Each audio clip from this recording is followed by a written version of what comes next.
சீரியல்களின் full எபிசோடுகளை Sun டிவியில் ஒளிபரப்பான உடனே எக்ஸ்க்ளூசிவாக சன் நெக்ஸ்டில் மட்டும் ஃப்ரீயா பாருங்கள். அஞ்சலியோட ஃப்ரெண்ட் அனுவ வர சொல்லிருக்கேன். எப்ப வரேன்னா? இப்ப வரேன்னா. ஏய் அனு. அனு வா வா வா வா வா. உன்னை பார்த்து எவ்வளவு நாளாச்சு? நல்லா இருக்கியா? எங்களை எல்லாம் மறந்துட்டியா? இந்த பக்கமே வரமாட்டேங்கிற. அஞ்சலி இல்லைன்னா இந்த பக்கம் வரமாட்டியா? நாங்கெல்லாம் இங்கதான் இருக்கோம். சரி உட்காரு உட்காரு.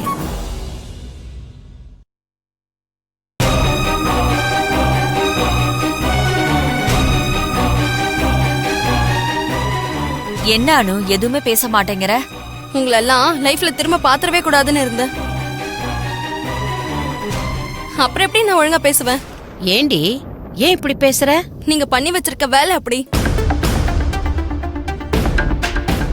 அஞ்சலி தான் முட்டாள்தனமா அவ வாழ்க்கையை நாசம் பண்ணிட்டு இருக்கானா, நீங்களும் அதுக்கு உடந்தையா இருக்கீங்க. நாங்க என்னடி பண்ணோம்? ஆமா, நீங்க எதுவுமே பண்ணாம தான் இருக்கீங்களே. அதனாலதான் உங்க மேல எனக்கு கோவம்.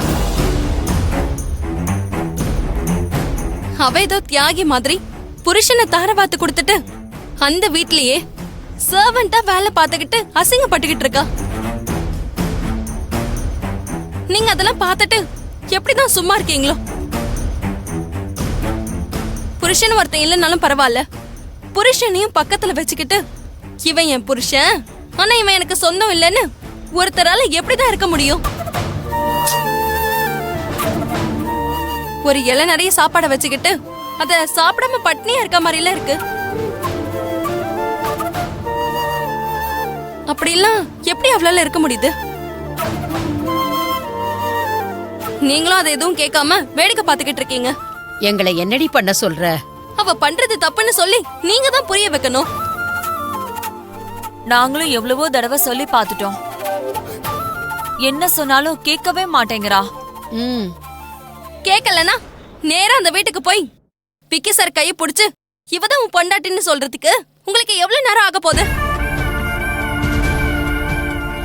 அத செய்யலாம்ல. ஏன் அதை செய்யாம அஞ்சலி வாழ்க்கைய இப்படி அம்போன்னு விட்டுட்டீங்க?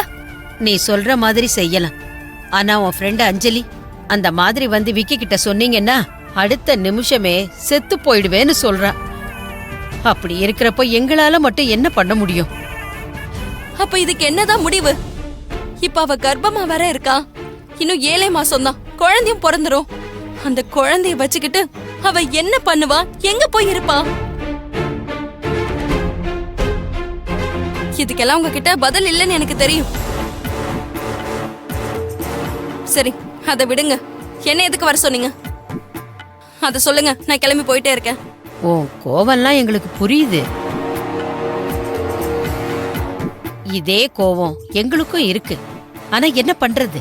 அந்த கோவத்தை மட்டும் வச்சு எங்களால எதுவும் பண்ண முடியலையே. உன்னை எதுக்கு வர சொன்னேன்னா, நேத்து சிறுவாபுரி முருகன் கோயிலுக்கு போயிருந்தோம்.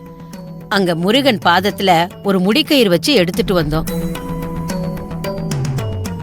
இத அஞ்சலி கிட்ட குடுக்கணும். அவளை கூப்பிட்டு குடுக்கலான்னு பார்த்தா அந்த வீட்டுல இருக்கிற ராட்சசி குணவதி அஞ்சலி அவ்வளவு சீக்கிரம் வெளியே விட மாட்டா. அப்படியே அனுப்பி வச்சாலும் அத வச்சு தேவையில்லாம ஒரு பிரச்சனைய பண்ணுவா. நாங்களும் அங்க போக முடியாது. அதனாலதான் ஒன்ன வர சொன்னேன். இத கொண்டு போய் அவகிட்ட கொடுத்துறியா? முருகன் அவளுக்கு துணையா இருப்பாரு. எந்த குறையும் இல்லாம குழந்தை நல்லபடியா பிறக்கும். நல்லபடியா குழந்தை பிறந்துட்டா அதுக்கப்புறம் சொல்லுங்க. குழந்தை பிறக்கும், அதுக்கப்புறம் அவ என்ன பண்ணுவா? அந்த குழந்தைய வச்சுட்டு அவ ரோட்ல தான் நிக்கணும். இது யாராவது நீங்க யோசிச்சு பாத்தீங்களா? குழந்தை நல்லபடியா பிறக்கணும்னு ஆசைப்படுறீங்க. ஆனா குழந்தை பிறந்ததுக்கு அப்புறம் அவ என்ன பண்ணுவான்னு யோசிக்கலையே. அத அந்த கடவுள் தான் பாத்துக்கணும். ஆமா, கடவுளுக்கு வேற வேலை இல்ல பாருங்க. கொடுங்க, உங்களால எதுவும் பண்ண முடியாது. அனு, அவ கோபத்தை என்கிட்ட காட்டிட்டா. என் கோபத்தை நான் யார்கிட்ட போய் காட்டுறது?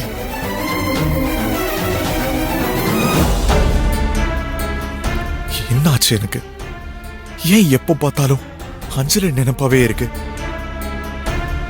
அஞ்சலி நமக்கு ஒரு நல்ல ஃப்ரெண்டா, பெஸ்டியா தான் பாக்குறாங்க. அப்புறம் ஏன் நான் இப்படி அவங்க நினைப்பிலே இருக்கேன்? என் மனசாட்சி வேற என்னென்னமோ சொல்லி என்ன பயம் பொறுத்தது. என்னால ஒரு நிமிஷம் கூட நிம்மதியா இருக்கவே முடியல. இதுக்கெல்லாம் ஒரே வழி, அஞ்சலி ஹஸ்பண்ட் யாருன்னு கண்டுபிடிச்சு அவங்க கிட்ட கொண்டு போய் அவங்கள சேர்த்து வைக்கிறது மட்டும்தான். அப்பதான் நம்மளால நிம்மதியா இருக்க முடியும். இல்லனா நான் இப்படி ஒரு குழப்பத்திலேயே இருப்பேன்.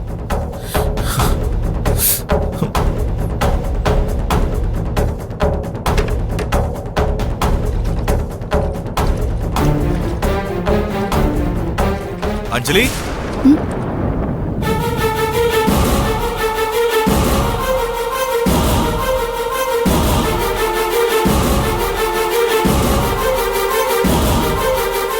நான் இப்ப உங்களை பத்தி தான் நினைச்சிட்டு இருந்தேன்.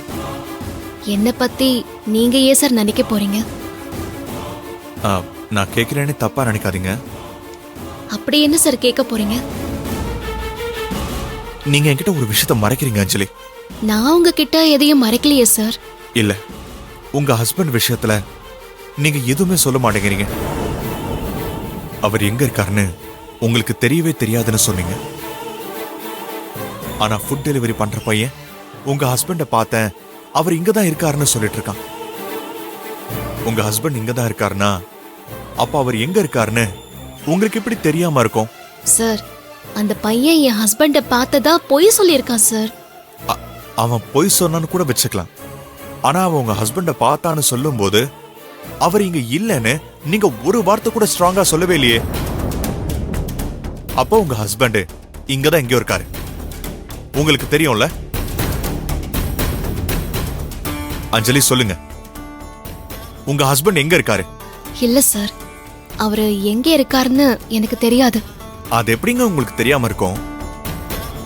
நீங்க பிரிஞ்சிட்டீங்கிறது ஓகே, ஆனா இப்ப வரைக்கும் உங்க ஹஸ்பண்ட் மேல நீங்க உயிரியே வச்சிருக்கீங்களே. அப்படி இருக்கிறப்போ அவர் எங்க இருக்காரு, என்ன பண்ணிட்டு இருக்காருன்னு தெரியாம உங்களால எப்படி இருக்க முடியும்? நீங்க பொய் சொல்றீங்க அஞ்சலி. அத நான் கண்டிப்பா நம்ப மாட்டேன். உங்க ஹஸ்பண்ட் எங்க இருக்காருன்னு உங்களுக்கு தெரியும்.